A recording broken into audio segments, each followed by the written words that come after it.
You know, I don't see why there shouldn't be, things can be funny and blow up too.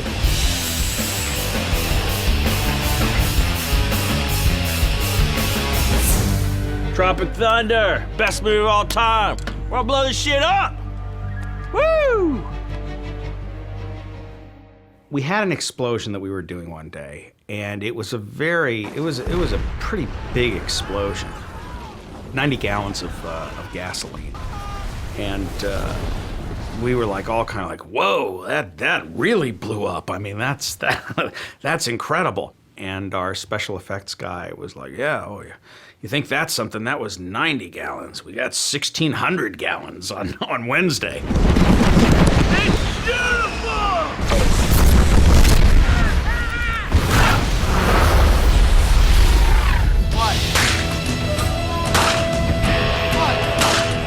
We got Mike Minordis, who's one of the best special effects guys in the business, and he's just he really has fun doing what he does. He's a very intense guy, but sort of, it's always with an air of like, you know, he might be slightly insane, but in a good way.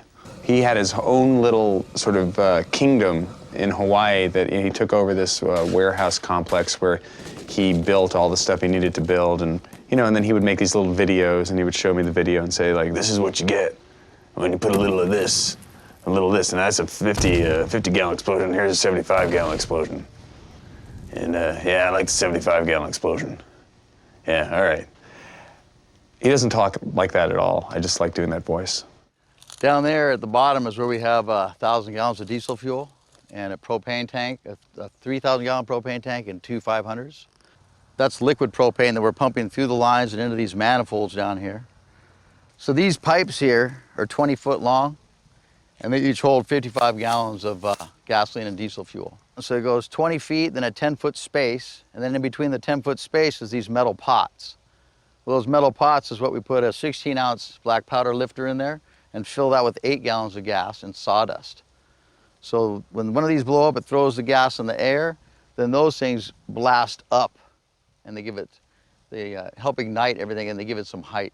We have to notify the airport, you know, and the tourists, you know, for helicopters and stuff like that everybody's clear of the area. Crew will be, you know, plenty far back, and we don't put the detonators on until like an hour before we're ready to go, and it's all safe. When they did the test for the explosion, they had mannequins that were in 50-foot increments from the fireball. You know, there was a section that represented what they were going to be doing. And they had mop string heads, and they had plastic trash bags for a garment. And when you looked at the test, like, you know, about 250 feet away, you know, the trash bags were molten plastic. So it's pretty intense. I got to see, like 60 gallons, and that looked just like a sea of fire. So 1,200 gallons should look like the apocalypse. Not the movie, the actual end of days. Okay, you're clear now. Thank you. Here we go. Roll cameras, please. Action!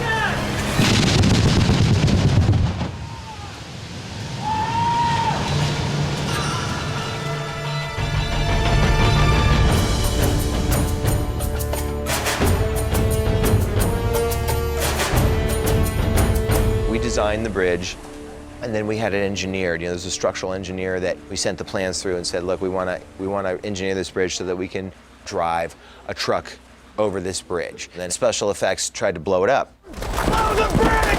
Blow the fucking bridge! It's basically a real bridge, timber and steel plate connection. So it's not really a movie set. It's not balsa wood. It's Doug fir and, you know, heavy timbers. So they came in knowing it was going to take a lot of time to prep that for the explosion, and they drilled, you know, 1,000 holes in it. In addition to the charges that are in the wood, we also have bundles of sandbags with charges in between the sandbags to generate a softer but more widespread effect instead of just a concentrated charge. And that'll lift some of the boards much higher and give us a more dramatic look. And we've added some fireball effect to give it some color. Otherwise, it's just gonna be a great puff of smoke and wood flying. So we put some small fireball charges in there to brighten it up and give it some character. The explosive we're using is a binary explosive that we mix on site. It's non-explosive ingredients that are shipped to us because we're on a remote island. Can't get high explosives here. We've declared basically base camp, which is like 3,000 feet away, a safe distance. We've done some calculations on the potential fragment velocities and the range they could fly. We're going to be about 200 feet behind a steel plate and under a heavy protection. So we're protected from the falling timbers as well as any flying steel, nails, whatever. That was crazy. We had about 9 cameras going, including 1 camera up in a chopper. It's also at the end of the shoot of the compound because obviously, you know, once we got to that part and we blew up the bridge, then we couldn't shoot there anymore. It's going to be great in the film. It looks amazing. It's a very cool bridge, a very cool design. But yeah, it's definitely a little tough to see something you've worked so hard and spent so much energy on literally blow it up in less than 15 seconds.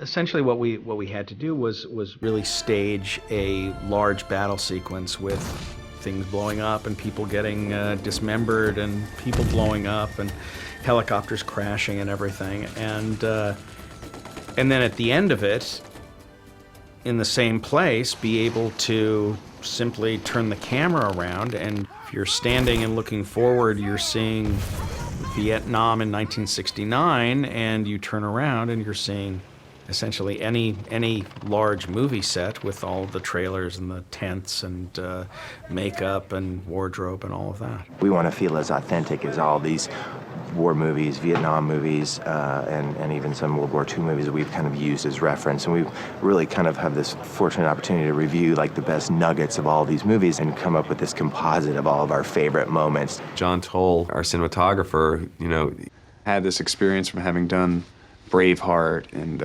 you know, Legends of the Fall and Thin Red Line, and just, you know, that's you know, he's an amazing cinematographer, and that's the reason why I wanted to work with him on this movie. The challenge, I think, for John in that sequence was just matching light, because we shot it over the course of 3 weeks, and in Hawaii the light changes every 5 minutes.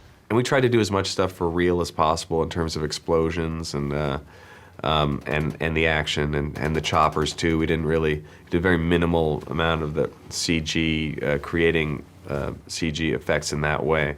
I mean, there's some enhancement and stuff, but again, all those movies like Deer Hunter or Apocalypse or Platoon, they all, you know, that's all pre-CG anyway, so you really want to create that feel. That first sequence took a little bit of prep because it was all timing with a helicopter coming around and everything so noisy with explosions that we couldn't hear anything. So it was all visual cues. So we had to get everybody working together. We had 50 stuntmen all working together to create this one shot. So it took a bit of rehearsal, and it was turned out to be great. When you see 50 stuntmen and like 10 of them are being blown 12 feet backwards in the air, and there's 3 practical helicopters landing, and everyone's just shooting the hell out of each other, and there's bombs going off left and right, you really have no choice but to scream intensely. Yeah, it's fun as hell, yeah.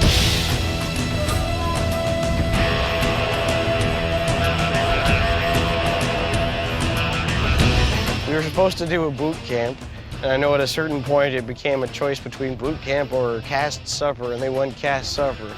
I can't believe I ate the whole thing. Oh. I got stuck with the M60, the pig they call it, and it's a huge gun.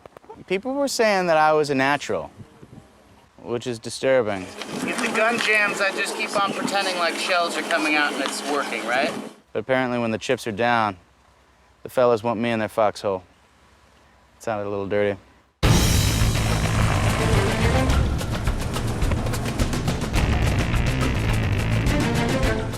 I'm not all that psyched to get up in the helicopter. I hear good things about it, but I mean, I hate roller coasters.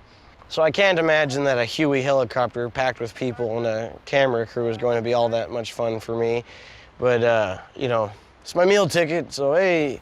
It was so much fun to work with the Huey helicopters, and we have these incredible pilots that we work with. The helicopter behind me is the aerial camera ship. We have a 35mm gyro-stabilized camera that's on the nose. And what we've been doing for the last few weeks is covering quite a few air-to-air scenes with 3 Vietnam-era Huey helicopters. It was a daunting task because there was so much that we wanted to get, and there were 3 choppers all the time that we wanted to have doing flybys. And those guys are so good because if you tell them where the camera's pointed, they're going to just go back and forth to give you action in the background. So they're doing like touch-and-go landings where stuntmen are jumping in, getting in the choppers and getting out. And all this is just for background behind the scene that's going on. So planning that scene it was a lot of planning. You do the whole thing in storyboards, like one frame at a time. And then off of the storyboards, the previs guys start to make up the previs, and then you add sound and dialogue to that. That's a tool that didn't even exist the last time I was directing, so at least in this form. So where you actually have these moving storyboards, and it's like a little video game where you can see the whole sequence, and it really helps you know the timing of how things are playing out and what you need and what you don't need if you want to cut out something, and you can actually edit the whole sequence before you've done it, so that you can figure out each element in the storyboard that you need in terms of, okay, in this shot there's like a chopper, there's an actor, the chopper blade can't be going for real because it's not safe, so we'll need a CG chopper blade, and that'll be a real chopper in the background flying by. We're going to need special effects to do the blood coming out of the guy's head. Myself and several pilots, basically we viewed that, analyzed it, and signed off that we can do this, and then I think we've done a really good job to replicate exactly what what was laid out for us on the animatics. And it was our first day of shooting, really, was like the first scene in the foxhole there, and then we just worked our way through it for 3.5 weeks, and like when we finished that sequence, I literally felt like we'd finished the movie. It was like we were like, woo, we finished the hot LZ. It was really a sense of accomplishment. And then it was like, oh my God, now we have to shoot the rest of the movie. Now, let's go get those Viet Congs.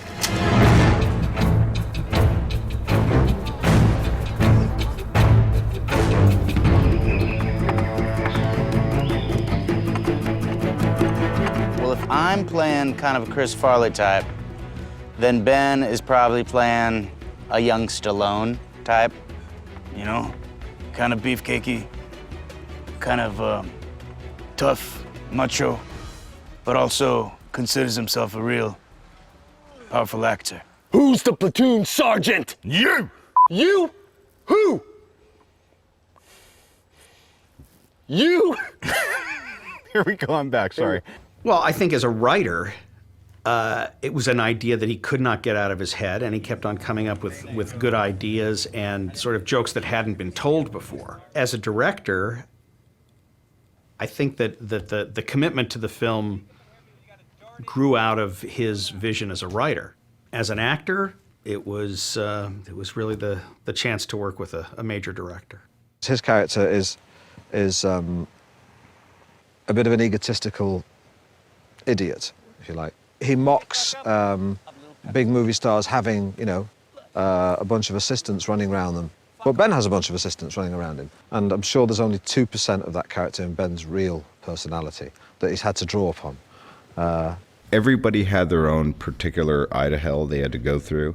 I think for Ben, it was the fact that he was wearing all those hats, and he had to be quality control, and he had to maintain the energy, and he had to drive us forward and make us work when we didn't feel we had another ounce to give, and he'd find these reservoirs of great moments and stuff. It's all just make-believe.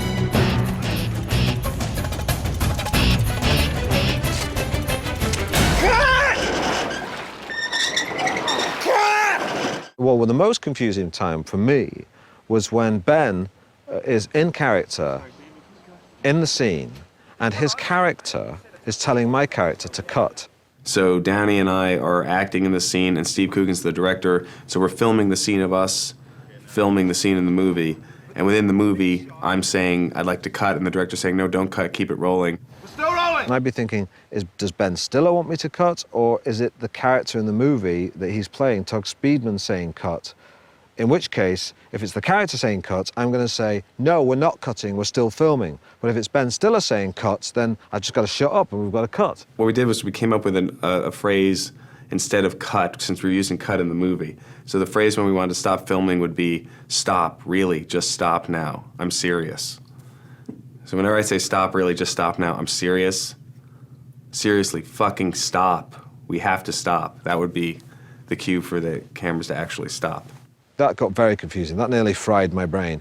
But it was funny, and what came out was good. You just have to pay attention. Look into the whites of his eyes, and if you see Ben Stiller behind them, then you just got to shut up. And if it's Tug Speedman, then I can argue with him. It's good that Ben only chooses a small movie to do the acting and the directing and writing on, because if it was much bigger, I don't know how he would do it, you know? And cut!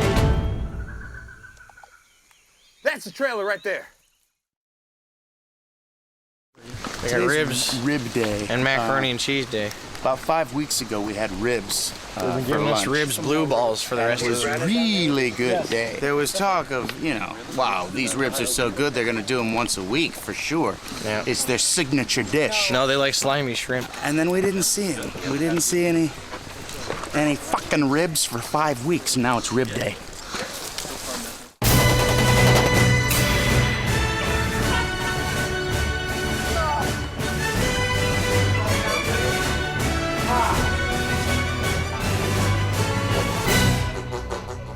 Portnoy, my character, yeah, he's made a career out of kind of fart movies. I mean, I've done some gross out movies myself, but Portnoy, you know, is at the next level above Jack Black in terms of like dominating the world of farts. In the movie, his character does this movie called The Fatties, and it's a big hit where he plays like all these members of a fat family that have a flatulence problem. And Jack actually, the fake trailer in the movie, Jack could actually do that. Now, I mean that as a compliment to him. Jack brings an energy and naive emotional honesty to everything that he does. I bought this kite a few weeks ago, as soon as I got here to Hawaii. And underwhelmed the whole time. And I said to my friend Jay over here, I said, dude, good news. I got a kite. And he was like, rolled his eyes, like, oh, dumb kid stuff. And Party Poop over here, he can munch on his shrimps and tri-tip, but deep in his heart, he knows he's missing out on some good times. Good times.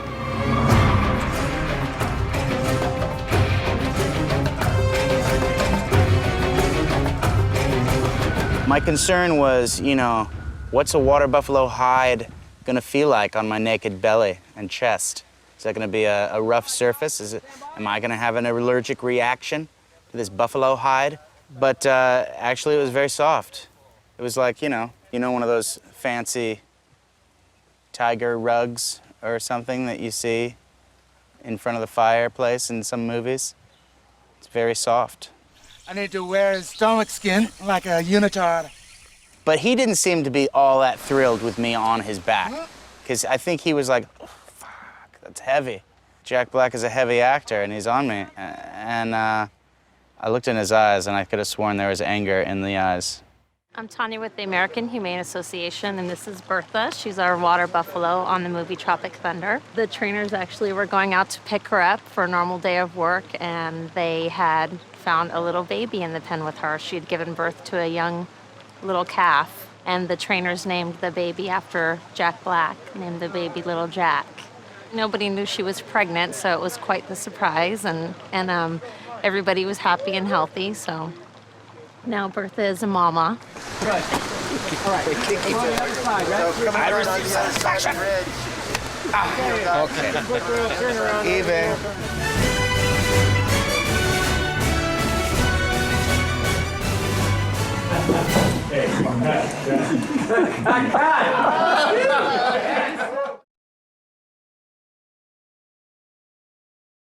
Man, I don't drop character till I've done a DVD commentary.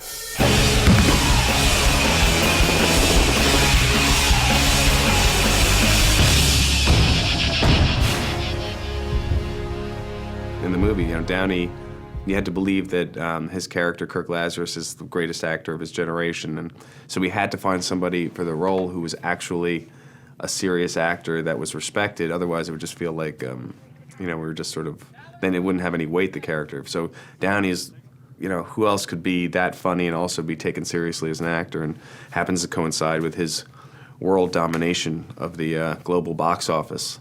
I just needed a summer gig to follow up Iron Man, which will be a trilogy, by the way.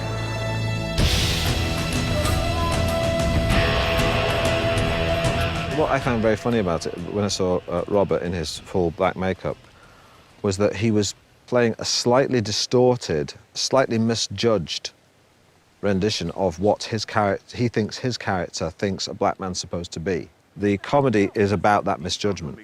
Are we cool? Not really.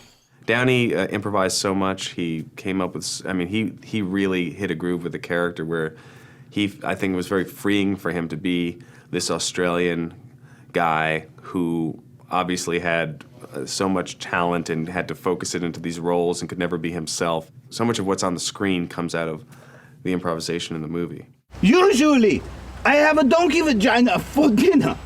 Yesterday, I have cat face for breakfast. Wait, here we go. Please come enjoy dog face for dinner.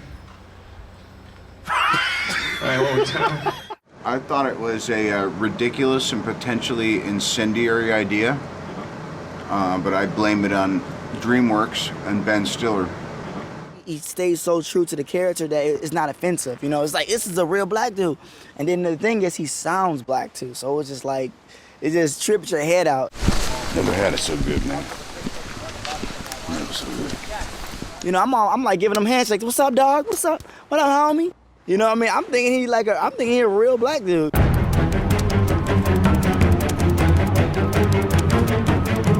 John Blake and Greg Nelson and I would meet in the trailer at, I don't know, 7 a.m. and we would just power through the hour and a half or 2 hours of application. And at that point, other cast members would start rolling in and having a nice leisurely breakfast. Yeah, when we knew we were going to do this character with Robert, the first person we went to was Rick Baker, because he's just the best, I think. He was really about to get it the most realistic, to really go with the most minimalist approach, which I thought was really smart, because we're going to be out in the sun in the summer in Hawaii, and it's just going to be very hard to maintain. The first time we saw it was at the screen test, and you know, they did his skin, they did some sideburns, you know, they did just a wig sort of off the makeup truck, and it was like, bingo. I mean, it was 99% there. We just were blown away by, you know, how how perfect it was right off the bat.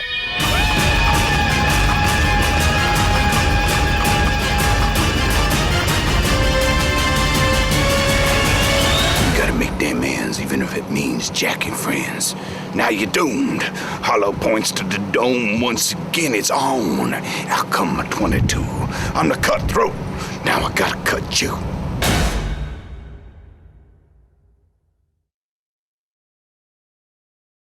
Yeah, no, hell no, to pee on that girl. No, listen. She was in the way when I was pissing. She walked past. I was peeing and she walked past.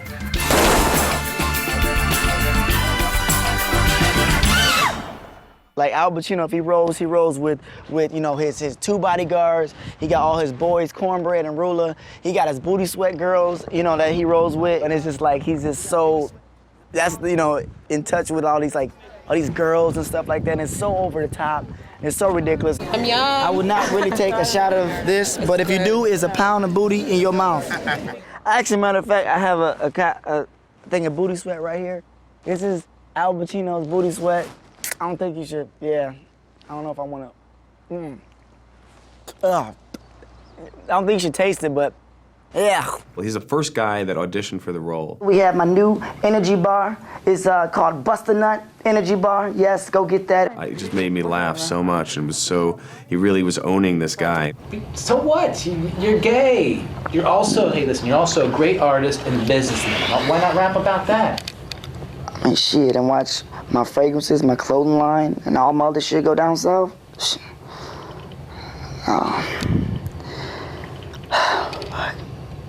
Man, if you tell anybody about this, man, I'm gonna have somebody shoot your ass.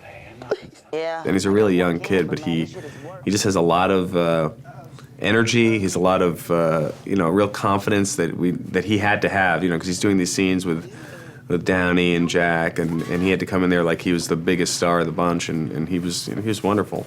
I'm the same person who bought your noodle legs, Damon. Remember the noodle legs? Come on, Damon, do the noodle legs. Do the noodle legs. Come on, Damon. Hell yeah, do that shit. Do it, baby. I'm the same person who bought your hip hop bunny hop. Come on. Oh, hell yeah. Can you do it? Get the seizure, baby. Get it, Damon. Get it. Hell yeah, get it. Get it, cornbread. Get it, cornbread. He's okay. It's okay. It's all about going together, baby. To be honest, I didn't really think I was going to get the role because I'm not like this, but I don't know if I'm the youngest on the set, 22, and it's like, it's more of an older role, so I auditioned, and I was just trying to be funny in the audition, and then, bam, it happened. It was very exciting. Deuces, baby. I love y'all. Mama, I'm coming home.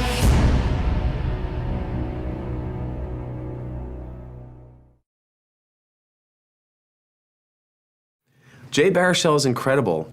Incredible, Jay Baruchel.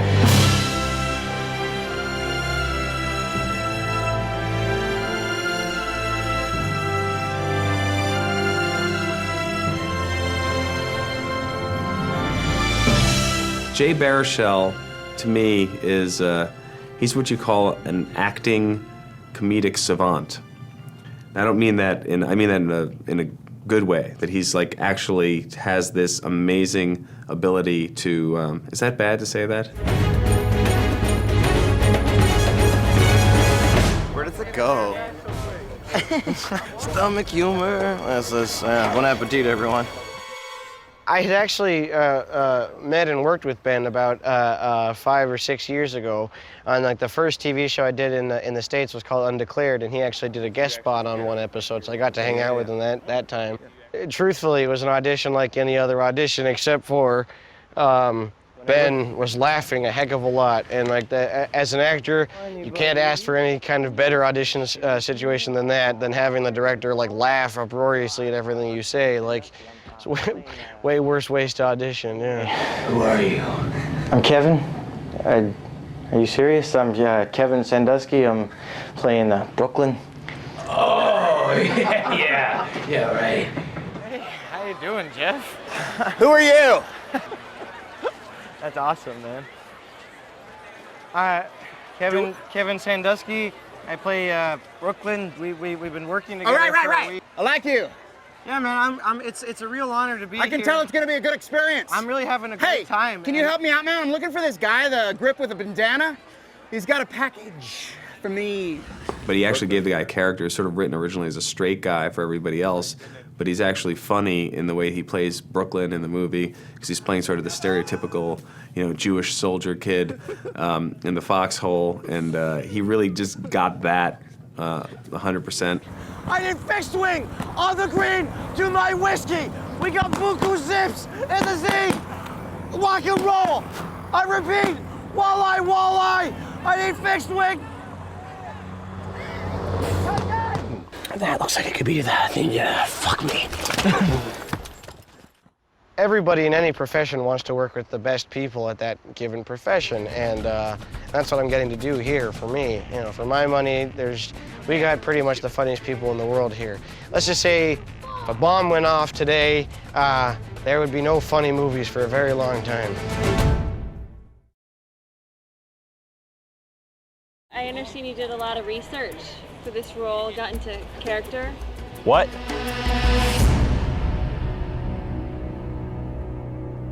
Big ass titties!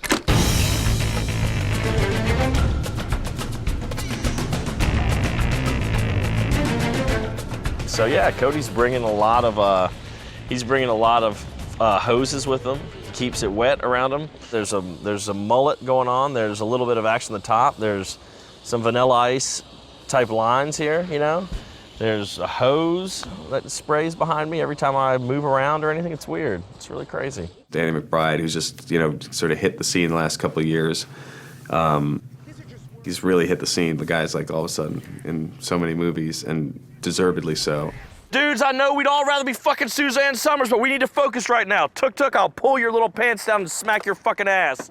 What the fuck are you doing working on a mixtape for your girlfriend back here? Jesus Christ. You know, I met Ben on the set of Heartbreak Kid, and I had a great time working with him and the Fairley Brothers, and he had shown me a copy of the script then and read it, and you know, I was just flattered that he even wanted me to read it, and so when he expressed interest in me being a part of it, it was just like, whatever I have to do to be able to get to Hawaii next summer, I'll pretty much do. Ben basically said, I want you to go down to South Carolina and blow your pinky off with an M80, and then you got the role. So, you know, bingo, that's what I did. Let's go get milkshakes. You guys want to make milkshakes? I think at first Danny was like, I can't believe I'm doing scenes with Nick Nolte. This is just like too weird. But he got over that very quickly. Nick, that was great, thank you. Danny, that was okay. It was great to watch those guys work together, to watch Danny improvise. Hey, I'm not trying to come off as weird or anything, but I might be your biggest fan. Yeah, I like you a lot. Yeah, I mean, not a homosexual way or anything, you know, just in like a normal way. Like just a guy who thinks that another dude just rocks, just rules. This is my buddy. I like him because he's got the biggest nutsack out of all the goats here. They're gonna pretend like they don't know me now, which is fucking dumb. Do these things buck from behind? Is that what goats do? Yeah, I should probably watch out. He was picked up based on his acting abilities. I'm not gonna say what he did to get in this film, but let's just say he shouldn't be proud of himself. Yeah, well, I've been growing this out, trying to get him to get a little more action back here. So I'm just telling him that's what the ladies like. See, a little, that. Similar to just the same thing I have here. It's very similar. Goats don't have lice, do they? Is that something I could get from touching? Okay. Oh, there we go. Oh, shit. Okay, see, this is cool. Stay, you go back, you little devil. What's happening, Solomon? He's stoned.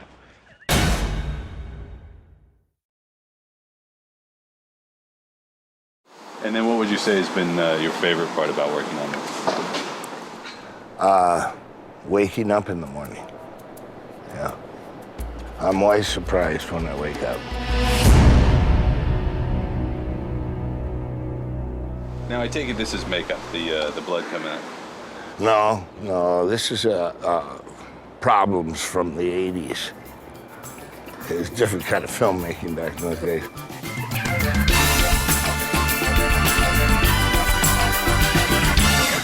He, you know, he's amazing. Nick is, I just think he's a great actor, and he's lived life, and he has that voice, and he has that scruff, and you had to really believe that he was the real deal. And he also has a great sense of humor too. Okay. I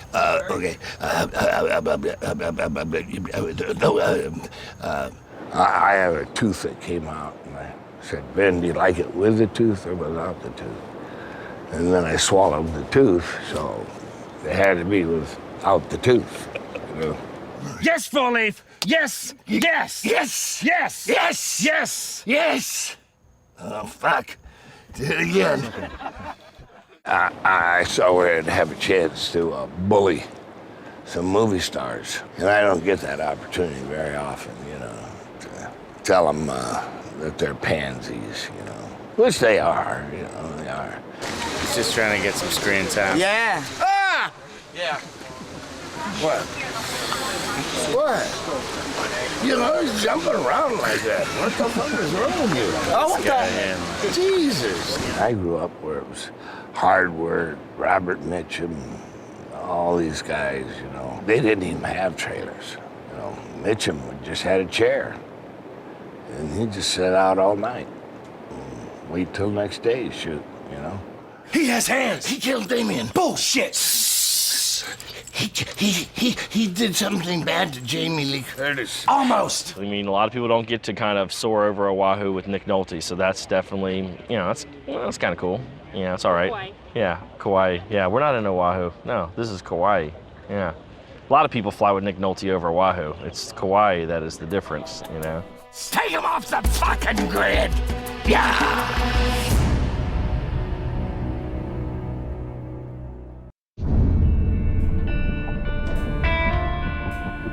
If you hate someone, then that will destroy you. If you love that person, then possible side product is that you may also destroy them as well. In the summer of 2007, a film crew entered the jungles of Vietnam and attempted to make the most expensive war movie ever attempted to make. The only difference between this film and Vietnam is that with this film, we're gonna win. The only thing more shocking than the story they were trying to tell is the madness that would follow. Renowned documentary filmmaker Jan Jürgen was commissioned to capture the making of the film, but no one could have imagined what he would witness. I'd like you to say, but death is only a moment. Cowardice is a lifetime of reflection. You know, I think it should be just like, you know, tomorrow's gonna suck. So suck up and deal. Maggots. But you gotta walk a mile in a man's shoes. These shoes are 1970-something espadrilles. That's what you gotta do. Technically, if you can smell my fart, you are tasting my inner anus. Oh, dames! Baby! After only 5 days of shooting, the film was 2 months behind schedule and $100 million over budget. That's it, I'm done now. Go away. Shoot that! Shoot that! I don't care no more.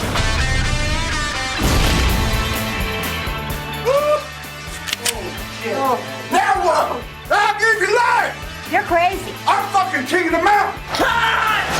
Oh! Is that MTV? I am stupid director. I do not know what I'm doing. This summer, I don't know how long those trees have been growing for, but look what I'm doing to them. I win. I just beat nature today. one documentary chronicles an apocalyptic meltdown I am Jesus Christ. You are my chosen disciples. that will bring your soul Get up on out of here, man. Hospital down here! to its knees. Reign of Madness. I feel I'm calmness, that I'm sort of at one with yourself. Yeah, let me fucking finish. We're gonna make a viral video to promote Tropic Thunder, okay? Because it's all about the internet now. Robert, can you pay attention, please? When Dude, I'm so on it. We got it, all right? What? Congratulations, Dude, all right? That's tight. All right. What are you saying? Okay. What is this? What? Come on. Did you bump your head? What is this? That's the new poster, man. I think it rocks. That's the new poster. Yeah. Aren't people gonna get mad though when they go to the movie and there's no panda and no iron? They won't, because they've already seen both Kung Fu Panda and Ironhead, okay? And they know that these got what? Nothing. Maybe I'd be a little more appealing if I got arrested with a hooker doing a suitcase full of blow in Vegas. Then people would want it on You just crossed the line. Whoa, no. I didn't know there was a line, Robert. I got two words for you: heartbreak and kid. Oh God! Come on, guys, You know what, screw dude? you. Here, put that on. Oh, wow. Jack, put this on. Oh, cool! There it is. Okay. Wow. Where'd that come from? This is gonna be painless. I am going to film you with this telephone wrestling. How come you're using a phone camera? Because it's more viral, it's grainier, it makes it seem so... Carl thought it was genius. Carl? Yes, my nephew, Carl. Oh, wow. Something else I didn't even see in there. Carl, say hi. Why should we care what your nephew thinks? Because Carl is the guy who went and saw Iron Man 3 times and thought it was a second coming. Hey! You just blipped on my radar. How's it going, buddy? You like it? It'll do till Dark Knight comes out. Then you're screwed. All right, let's get viral. Let's do it. Christian Bale would kick your ass. All right, Carl, that's enough. Carl, stop it. Just stay in your chair and we'll be fine. Robert, stop it, Carl.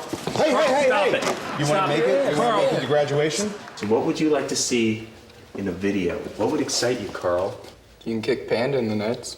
Kick the panda in the nuts. What was that? Okay, here we go. Tropic Thunder, viral video, take one.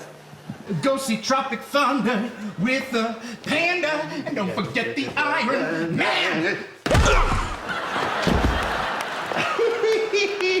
Yeah. Are we good?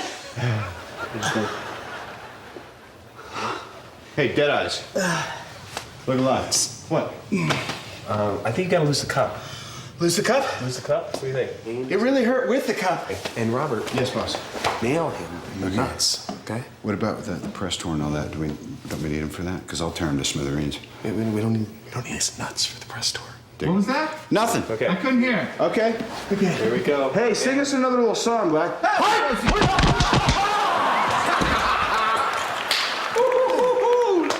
Bring it! I don't give a... Are we good? Look at him. Still not good enough. Dude, that's real pain. Not good. Let me just get my bearings here. Okay.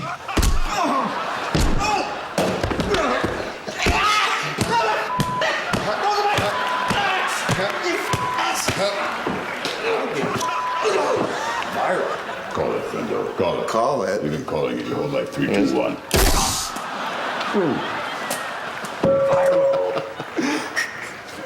Girl, let me in. Girl. I want to know what makes my little nephew tick. What do you like to do? What makes you have fun, huh? There's one thing I've never seen before. Tell me.